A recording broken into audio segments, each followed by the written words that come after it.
राजा था जिसका नाम रामधन था। उसके जीवन में सभी सुख थे। राज्य का कामकाज भी ऐशो आराम से चल रहा था। राजा के नैतिक गुणों के कारण प्रजा भी बहुत प्रसन्न थी और जिस राज्य में प्रजा खुश रहती है वहाँ की आर्थिक व्यवस्था भी दुरुस्त होती है। इस प्रकार हर क्षेत्र में राजा का प्रवाह अच्छा था। इतने सुखों के बाद भी राजा दुखी था क्योंकि उसकी कोई संतान नहीं थी। यह गम राजा को अंदर ही अंदर सताता रहता था। प्रजा को भी इस बात का बहुत दुख था। वर्षों के बाद राजा की यह मुराद पूरी हुई और उसे एक पुत्र की प्राप्ति हुई। पूरे नगर में कई दिनों तक जश्न मनाया गया।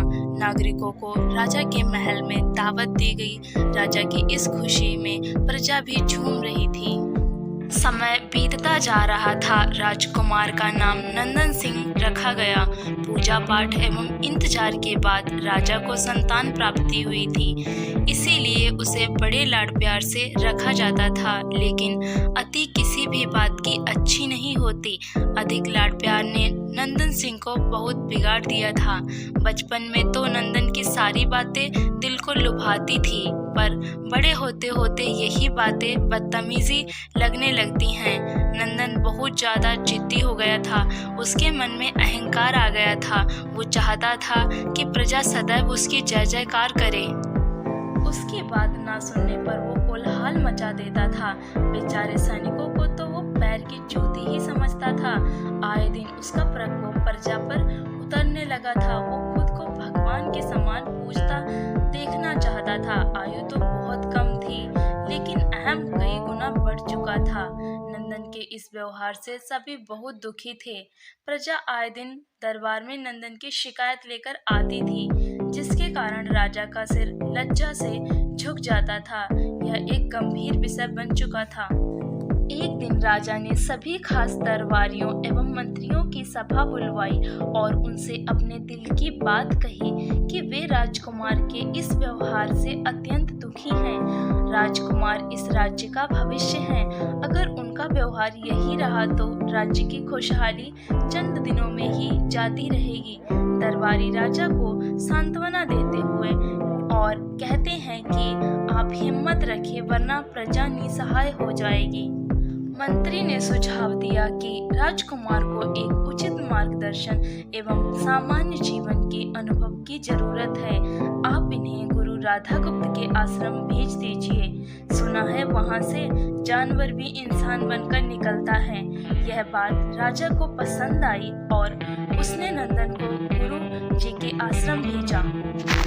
अगले दिन राजा अपने पुत्र के साथ गुरु जी के आश्रम पहुँचे। राजा ने गुरु राधा गुप्त के साथ अकेले में बात की और नंदन के विषय में सारी बातें कही। गुरु जी ने राजा को आश्वस्त किया कि वे जब अपने पुत्र से मिलेंगे तब उन्हें गर्व महसूस होगा। गुरु जी की ऐसे शब्द सुनकर राजा को शांति महसूस हुई और वे सहर्ष अपने पुत्र को आश्रम में छोड़कर राजमहल लौट आए। अगले दिन सुबह गुरु के खास चेले द्वारा नंदन को भिक्षा मांगकर खाने को कहा गया, जिसे सुनकर नंदन ने साफ इनकार कर दिया। चेले ने उसे कह दिया कि अगर पेट भरना है तो भिक्षा मांगनी होगी और भिक्षा का समय शाम तक ही है, अन्यथा भूखे रहना पड़ेगा। नंदन ने अपनी अकड़ में चेले की बात नहीं मानी और शाम होते होते उसे भूख लगने लगी, लेकिन उसे खाने को नहीं मिला। दूसरे दिन उसने भिक्षा मांगना शुरू किया। शुरुआत में उसके बोल के कारण उसे कोई भिक्षा नहीं देता था, लेकिन गुरुकुल में सभी के साथ बैठने पर उसे आधा पेट भोजन मिल जाता था। धीरे धीरे उसे मीठे बोल का महत्व समझ आने लगा और करीब 1 महीने बाद नंदन को भर पेट भोजन मिला, जिसके बाद उसके व्यवहार में बहुत से परिवर्तन आए। इसी तरह गुरुकुल के सभी नियमों ने राजकुमार में बहुत से परिवर्तन किए, जिसे राधा गुप्त भी समझ रहे थे। एक दिन राधा गुप्त जी ने नंदन को अपने साथ सुबह सवेरे सैर पर चलने को कहा। दोनों सैर पर निकल गए। रास्ते भर बहुत बातें की।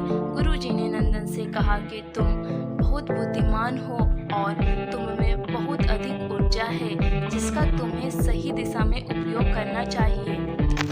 दोनों चलते चलते एक सुंदर बाग में पहुंच गए जहां बहुत सुंदर सुंदर फूल थे जिनसे बाग महक रहा था। गुरुजी ने नंदन को बाग से पूजा के लिए गुलाब के फूल तोड़ने को कहा। नंदन झट से सुंदर सुंदर गुलाब तोड़ लाया और अपने गुरु के सामने रख दिए। अब गुरुजी ने उसे नीम के पत्ते तोड़कर लाने को कहा। नंदन वो भी ले आया।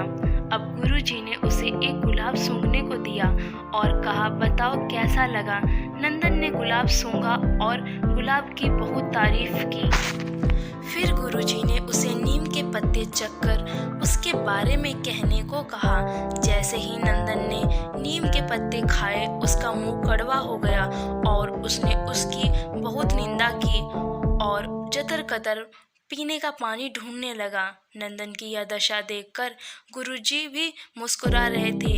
पानी पीने के बाद नंदन को राहत मिली। फिर उसने गुरुजी से हंसने का कारण पूछा। तब गुरुजी ने उससे कहा कि जब तुमने गुलाब का फूल सूंघा तो तुम्हें उसकी खुशबू बहुत अच्छी लगी और तुमने उसकी तारीफ की, लेकिन जब तुमने नीम की पत्तियां खाईं तो तुम्हें वो कड़वी लगी और तुमने उसे थूक दिया और उसकी निंदा भी की।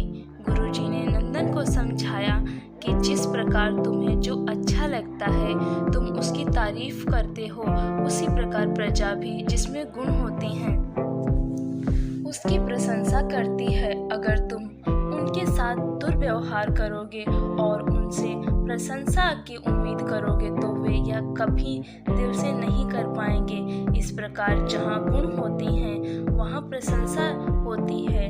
नंदन को सभी बातें विस्तार से समझ आ जाती हैं और वो अपने महल लौट जाता है। नंदन में बहुत परिवर्तन आता है और वो बाद में एक सफल राजा बनता है। गुरु की सीख ने नंदन का जीवन ही बदल दिया। वो एक क्रूर राजकुमार से एक न्यायप्रिय दयालु राजा बन गया। इस कहानी से हमें यही शिक्षा मिलती है कि हमें गुण होंगे तो लोग हमें हमेशा पसंद करेंगे, लेकिन अगर हम